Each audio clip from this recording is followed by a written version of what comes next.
with HumVees, you have the quest for the solid yellow light. And Damon's here. You click that on, the wait light comes on, and you're good to go. Okay, it goes out. You fire up. It's a little bit cold. Anyway, it fires right up. That's what you want.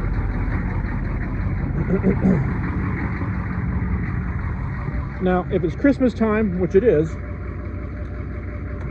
you may like the flashing yellow light, but for HumVees, not so cool. So we need to get that guy solid.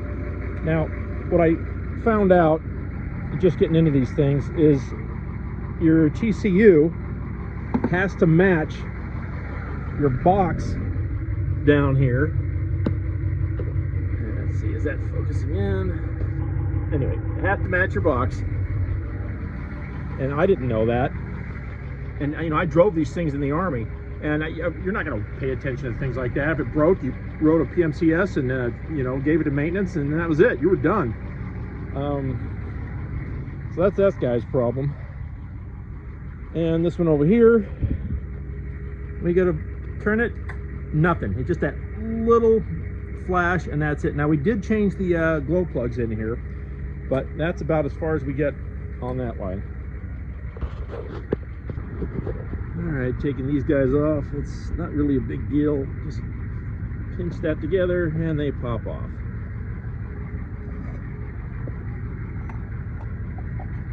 And get your big ass socket and you're good to go. I've seen some guys fumbling with a big crescent wrench or something if they don't have the right size socket. That's annoying.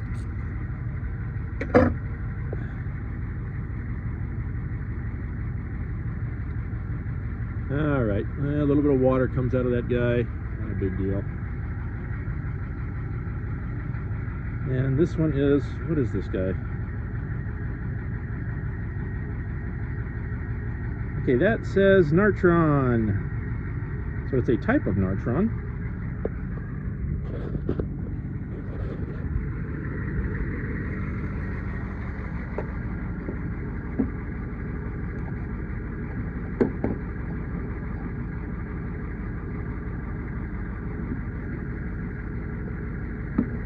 And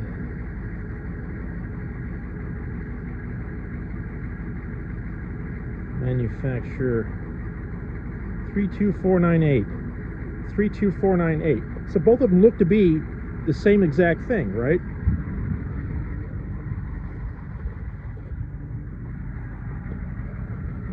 And okay, I need two hands to do this. I'm gonna set the phone down for a second.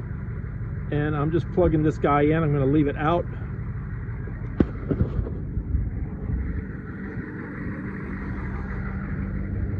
And go and test it. And now I get a solid light. So they were both the same one. That means that TCU was bad. That simple. All right, so we get that guy installed.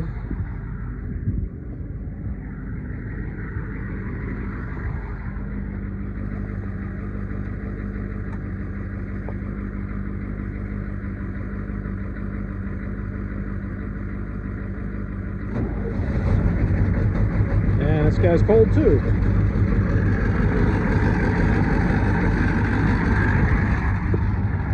This one, we got a lot of work to do to this guy. I need the, you can hear it, power steering pump is toast. Got to change that one out too.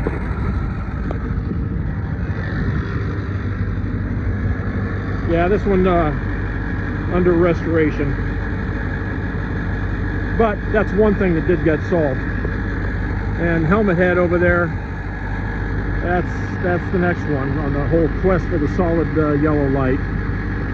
You know, I see online, there's a lot of guys that, I mean, they love these things and they're just going through the trials of, you know, just trying to figure them out, everything. And then, like everybody, they'll buy them from Gov Planet. There's other guys that'll say, oh, this is the worst thing I've ever done. I should have never bought a HumVee, this, that, and the other.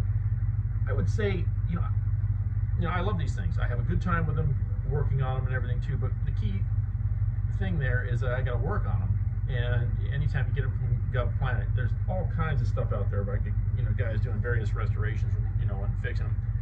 do not get one of these if you think you're going to get a cheap off-road vehicle and you're only going to spend, you know, 7-8 grand or whatever on your bid. It doesn't matter, and everything's going to be fine. You know, you're not getting a Honda Civic where it's going to be turnkey daily driver. You know, some of you guys out there that know how to work on them, then yeah, you can do that with them. But if you're tight on cash, do not bid on one of these thinking you're going to get a cheap 4x4. That's not the case. I really enjoy these things. I think they're great off-road, but if you're not willing to turn a wrench and learn, you know, all these little ins and outs of these things, like, you know, whether it's the flashing weight light or no weight light, or any number of things that can go on with this, you're going to be very frustrated. So yeah, you get one of these from Gov Planet. It can be a lot of fun. Like I said, I enjoy them. But if you're not in that mindset and you don't like working on vehicles, then this is not the vehicle for you. You're going to be twisting a wrench on it, and then that's just it. You know, I'm trying to learn them as I go, and you know, I got a bunch of these things that I've been learning on, and you know, I drove them in the Army. Yeah, but you know, like I said, you're in the Army, and then something breaks down. You do a PMCS, you turn it into maintenance, you're done. You know, and maybe whatever it is, you know, a few days later, a week later, whatever. Hey, you know, your HumVees back up, or your 5 tons up, or your Hammett, or your Bradley, or Abrams, doesn't matter. We didn't have to deal with it in there. Whereas now, you're doing the work on these things. And so that's my whole 2 cents on buying HumVees. You can really enjoy these things and have a good time with them if you know what you're doing, you know, have an automotive background, and you enjoy the restoration part. So if you're one of the guys on there that this is the worst thing I ever did, and oh no, my throttle, you know, whatever, any number of things that can be off with these things, it's not starting for this reason, that reason, whatever. You're either willing to, you know, dump a few dollars into it, or you're not.